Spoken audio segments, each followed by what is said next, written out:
Hey, I'm Jay, and I've got something to say about the ethics behind credit card and bank account churning. So, the United States is a little bit contentious right now, across the board, across all fields and sectors, between AI and jobs and government shutdowns and political angst and stuff like that. So, there have been a lot of reasons to think about and talk about morals and ethics. I just want to make a quick statement. Maybe some things that some people haven't seen. I've seen a lot of in the forums and blogs that I follow. I've seen a lot of people that are against federal legislation capping credit card interest rates. Like, if the credit card companies are making half as much money, they're going to have to gut all the points and cashback programs. Instead of making 4x, it'll be 2x on dinings and a half a cent on everyday spend, on uncategorized spend, right? And that's selfish, right? I mean, there are some people out there. There are some social media influencers that are basically making their income, running whole companies with employees, just off of sponsored credit card sign-up links, right? So, like, you or I, we can send a referral link to our friends, and if they sign up for a credit card, we'll get 10,000 points or something. It's like $100.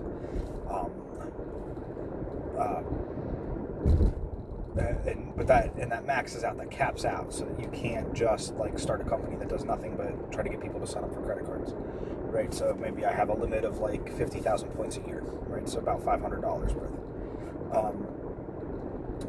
So they do that, but then they also have affiliate links where it's just like you'll get $1 for every application and $10 for every successful application, and it's unlimited. It's just as many as you can, and they're literally funding entire companies off of just those credit card sign-up links.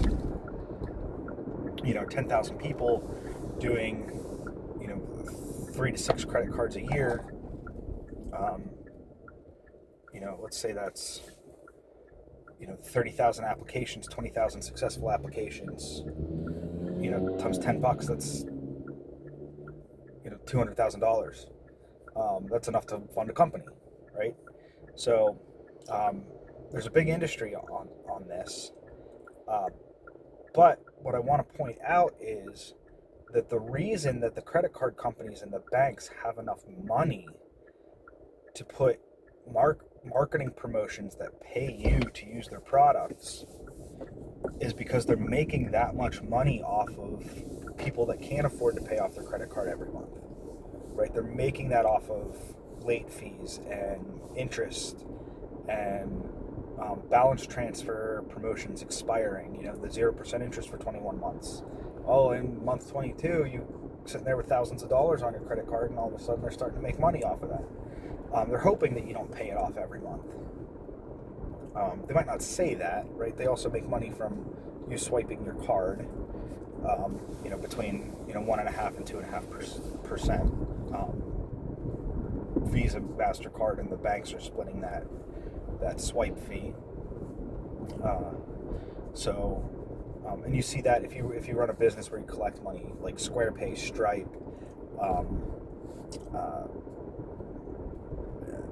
a bank like U.S. Bank or Chase credit card processing, they add that like 2.6% fee if it's an in-person, or 3% if you have to type in the numbers and like submit it through the app or whatever, instead of like the more secure tap to pay or swipe or chip or whatever, if you have like an external chip reader.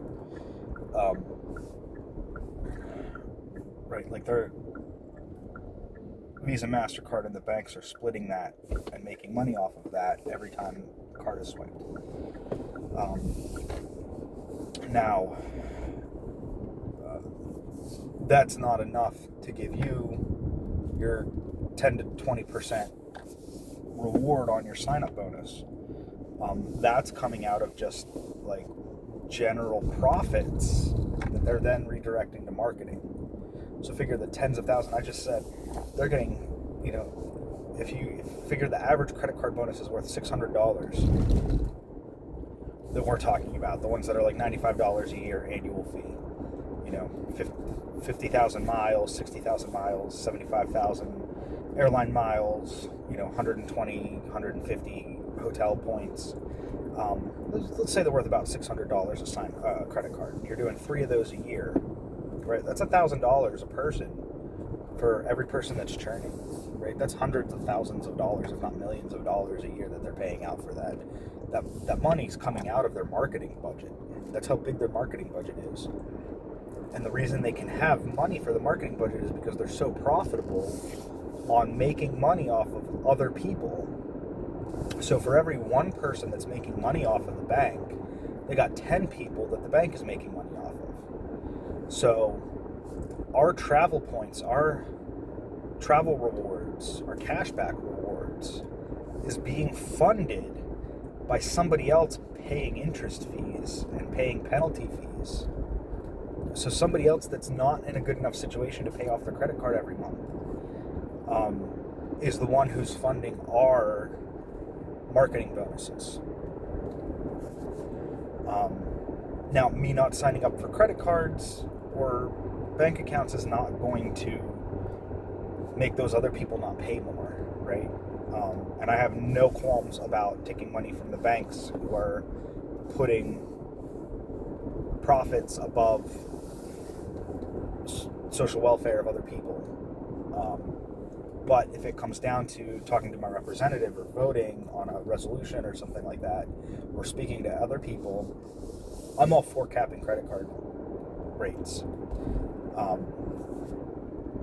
It can't be a hard cap because if inflation goes bonkers, like it's still got to be, like prime rate plus, prime rate plus 10, prime rate plus 8, something like that. So then you'd be looking at like, 12 to 20%, not starting at 22% and going up from there. So, that's my opinion on where I am. Like I understand that anything I'm making off of the banks is coming out of somebody else's pocket. It's not coming from the bank CEOs, right? That money.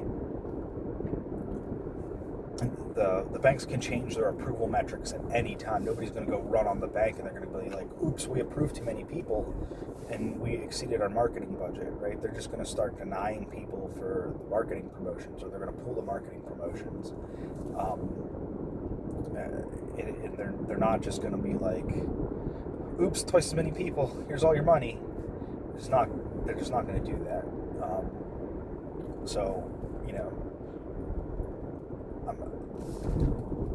Me trying to convince people not to take marketing bonuses or not taking marketing bonuses, that's not going to help the people that are already paying too much. But if it comes down to legislation where something applies across the board to everybody and isn't a business decision, then yeah, I'm all for helping the people that are struggling. Or the people that have credit card debt. I mean, I have credit card debt. I'm lucky enough. I actually took out more because I found that the 4 to 5% transfer fee was going to be substantially less than the money I could make off of the larger bank account bonuses, the ones where I need to deposit $10,000 to $15,000 for 60 days. Right? I can do 4 of those a year and get back, probably $1,000, $1,200 on my $250 5% fee. So, I'm holding debt right now to fund the larger bank account bonuses, the ones that aren't driven by direct deposits. Because I did the math and it's going to work out better for me. And so at the end of a year, I will take that money that all it's doing is sitting in bank accounts, because all I'm doing is bouncing it from account to account every 60 to 90 days, right? So I'm just going to take that money and pay off all of the payment in full, and then see if I have more cash advance balances available. So, and do it again. It's not as good as if I just had, $15,000 in savings that I could use. That would be much better. Because it's still costing me $250 a year to do that, but I have the luxury of having the credit score and the income where the banks will accept and let me do that, right? Some people don't. Some people that are in less than optimal financial situations are being told that credit is terrible and don't do it. But then they're doing payday loans because they don't have any credit, which is even worse. So, any legislation that can help those people out of their situation, I'm all for. I don't care if I get less points and miles. I just found out about points and miles in my 40s. I've lived without it for 20 years. I can live without it for 20 years of my adult life. I can live without it for the rest of my adult life. Okay, I got a couple memorable vacations out of it. Good enough. If it helps the economy, and if those people are not paying money to the banks, they're going to be paying it to small businesses. Hopefully. I mean, a lot of it's going to go to Amazon anyway, and Walmart, which are not small businesses. But there's a chance that some of that money goes to small businesses instead, and circulates the money, which helps the economy. The billionaires that are hoarding their wealth are not contributing to the economy, right? Money in circulation contributes to the economy. Money that's sitting in investments is not. So it's not entirely true. Stocks go to the companies have capital which they can use to make their company better, bigger, run faster, but it's not as useful as actually cash moving from hand to hand.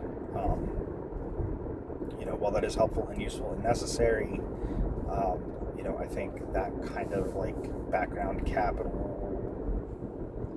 probably isn't used as optimally as somebody who's using their funds for day-to-day operations.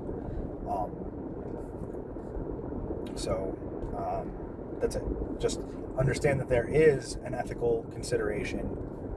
The money you're getting from the banks is coming out of other people's pockets that are less fortunate than you. And there is talk about capping the credit card rates in federal legislation. And if I had the ability to make a difference in that decision-making process, I would vote to cap the credit card rates. That's all. Thanks for listening to me rant and ramble. I will have a spring break trip report video sometime in April, before the end of April. So happy Easter, y'all.